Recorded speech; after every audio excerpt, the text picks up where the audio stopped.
जनकपुर धाम सहित मिथिलांचल क्षेत्र में आज चैती छठ पर्व मनावल जा रहल बा। चैती छठ के मूल विधि आज अस्ता रहल सूर्य के संध्या अर्घ देहल गईल बा। बिहान उदा रहल सूर्यदेव अर्थात दीनानाथ के अर्घ देला बाद चैती छठ विधिवत रूप में समाप्त होगी। जनकपुर धाम के गंगा सागर, सिमरौनगढ़, बारा जिला के कलैया, बीरगंज के घड़ियरवा, जासर में ई पर्व धूमधाम के साथ मनावल जाला। ई बेरी भी चैती छठ के खातिर गंगा सागर और जासर दुल्हन जैसन सजावल गईल बाटे। चैती छठ करे वाला हरेक मनोकांक्षा पूरा होके के तथा छलाजन्य रोग कभी भी न लगे के जन विश्वास रहल बाटे। 4 दिन तक मनावल जाए वाला नियम निष्ठा के साथ मनावल जाए वाला चैती छठ के पहल का दिन नहाय खाए के, दूसर का दिन भर उपवास बैठ के रात के चीनी मीठा में पकावल गईल खीर मात्र खा के खरना, तीसर का दिन अर्थात षष्ठी तिथि में निराहार उपवास बैठ के संझिया डूब रहल सूर्य के जलाशय में स्नान करके अर्घ्य देहल जाला।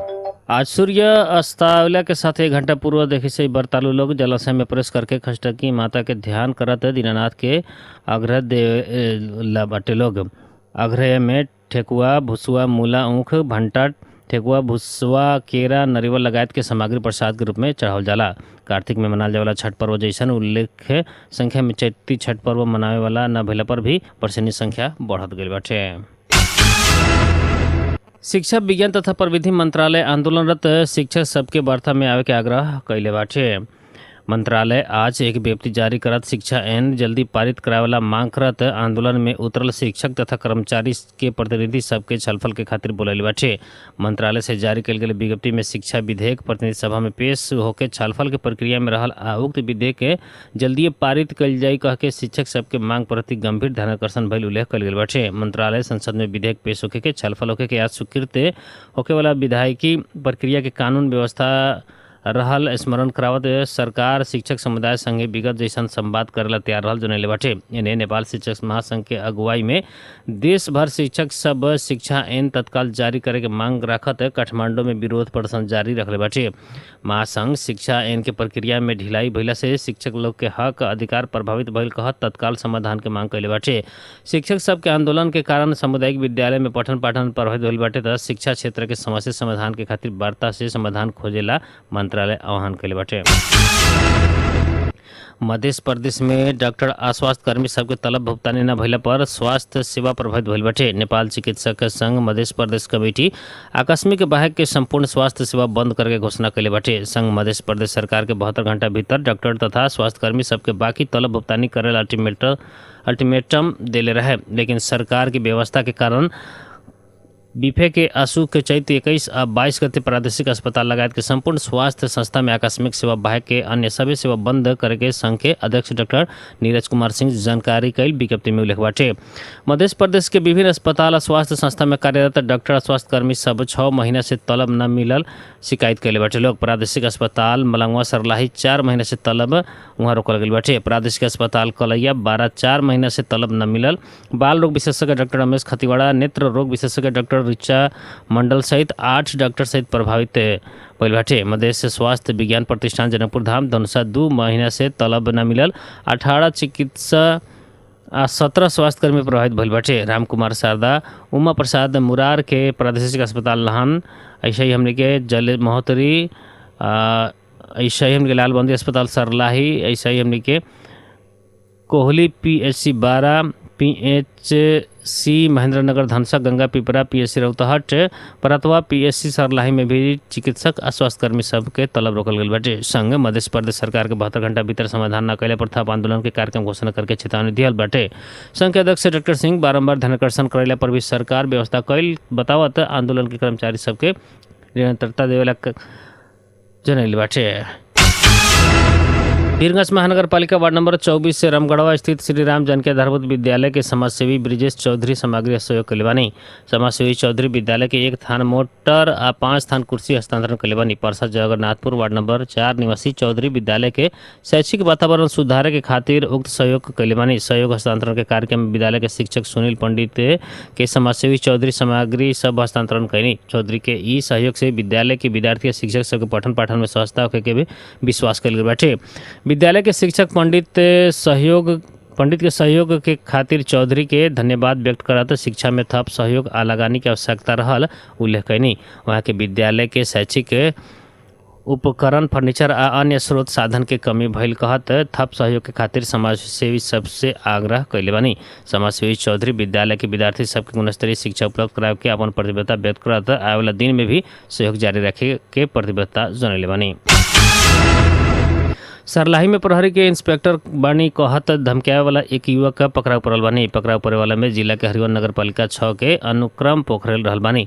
जिला प्रहरी कार्यालय सरलाही के अनुसार वहां के जिला सदर मुकाम मलंगवा नगर पालिका 10 स्थित सहारा गेस्ट हाउस में खुद नेपाल प्रहरी के इंस्पेक्टर बानी कह के होटल संचालक के धमकी दिल रहने। उक्त सूचना प्रहरी के यहाँ पुगला बाद उनका के पकड़ाव कल गल बाटे। प्रहरी के अनुसार वहाँ के नेपाल प्रहरी के इंस्पेक्टर ना भइल मिलल बाटे। साथ ही उनका के खान तलाशी कैले पर उनकर साथ से प्रतिबंधित लागू औषध स्पास्मो एक पाता में 8 गो टैबलेट करके 3 पाता में 24 टैबलेट बरामद भइल बाटे। इस संबंध में थप अनुसंधान हो रहल जिला प्रहरी कार्यालय सरलाही जनैले बाटे। सहकारी ठगी में संलग्न सबके संपत्ति जब्त के मांग करत सहकारी पीड़ित सब काठमांडू में प्रदर्शन जारी रखले बाटे।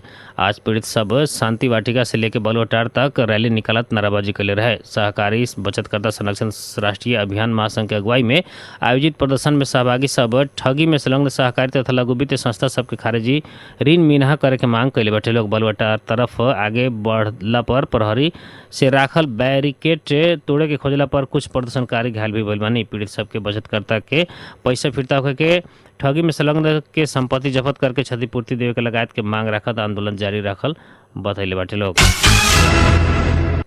हुंडी कारोबार में संलग्न रहल आरोप में काठमांडू के महाबौद्ध से एक जन ने पकड़ाव पड़ल बानी। काठमांडू महानगर पालिका 27 स्थित महाबौद्ध से भारत के सुजा 3 जोगिंदर नगर घर भइल काठमांडू महानगर पालिका 6 बौद्ध रहत आयल तिब्बती मूल के 26 वर्षीय रिक्शे वांगो पकड़ाव पड़ल बानी। उनका साथ से प्रहरी 20,92,000 रुपये नगद आ एगो आईफोन बरामद भइल प्रहरी जनैले बाटे। हुंडी कारोबार हो रहल कह के सूचना के आधार में प्रहरी वृत्त जनसेवा से खटल टोली वांगो के नियंत्रण में लिहल जिला प्रहरी परिसर काठमांडू जानकारी दिले बा।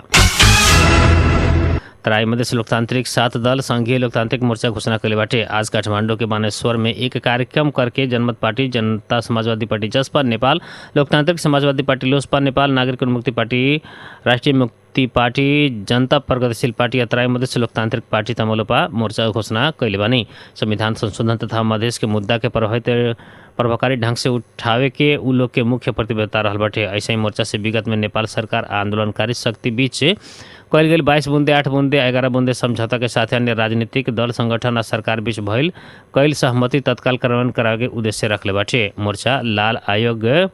मोर्चा से लाल आयोग के प्रतिवेदन तत्काल सार्वजनिक करेला विभिन्न आंदोलन में पकड़ाव करके राज्य से मुद्दा लगावल बंदी सबके रिहाई के मांग समेत कल गई बाटे। उपेंद्र यादव, मोहन ठाकुर, राजेंद्र महतो, डॉक्टर सीके राउत, रेशम चौधरी, ब्रिशेष चंद्र लाल, हृदय त्रिपाठी लगायत के नेता सहित के पार्टी मोर्चा में रहल बाटे। संघ प्रदेश बीच स्रोत साधन के नियोजित वितरण संहिता के मूल्य मान्यता अनुरूप बांटफाट के नीति निर्माण करके कार्यान्वयन करावे के प्रहरी संयोजन एन 2076 बमुजिम करे वाला यथाशीघ्र संघीय निजामती एन निर्माण करके कर्मचारी संयोजन संबंधी कार्य संपन्न करेला मोर्चा दबाव देवे के जनैले बाटे। यूथ ओडीआई श्रृंखला के पहिलका खेल में नेपाल अंडर-19 टोली अफगानिस्तान अंडर-19 संगे 130 रन से पराजित भइल बाटे। आज मूलपानी क्रिकेट मैदान में अफगानिस्तान से दियल 301 रन के लक्ष्य के पीछा कैल के क्रम में नेपाल 117 रन में ऑल आउट भइल। नेपाल के खातिर नीरज यादव सर्वाधिक 53 रन के अर्धशतक प्रहार कैनी। अशोक धामी, संतोष यादव समान 24 रन जबकि अभिषेक तिवारी 17 रन बनैनी, लेकिन अन्य खिलाड़ी सब उल्लेख्य प्रदर्शन करे ना सकनी। टॉस जीत के पहले बैटिंग कैल अफगानिस्तान 50 ओवर में 9 विकेट गंवावत 301 रन के लक्ष्य प्रस्तुत कैले रहे। फैसल सिनोजादाई 97 रन बनैनी, अर्धशतक से 3 रन से वहाँ के चुक गनी। खालिद अहमद जाई 76 रन बनैनी, जौना से दूसर का विकेट के खातिर 104 रन के महत्वपूर्ण साझेदारी कैनी। बरकात इब्राहिमी जाई 35 रन के कैमियो पारी खेलनी। नेपाल के संतोष यादव 3 विकेट, अभिषेक तिवारी 2 विकेट जबकि दयानंद मंडल आ विपिन प्रसाद शर्मा 1-1 विकेट लेनी। बॉलिंग तरफ अफगानिस्तान के जैबुल्ला शाहीन 10 ओवर में 24 रन देके 2 विकेट लेनी। महबूब खान आ वाहिदुल्ला जादरान 2-2 विकेट लेनी तो अब्दुल अजीज आ नूरिस्तानी ओमर जाई 1-1 विकेट लेनी। अब नेपाल आ अफगानिस्तान बीच दूसर का खेल एतवार के होखे वाला बाटे।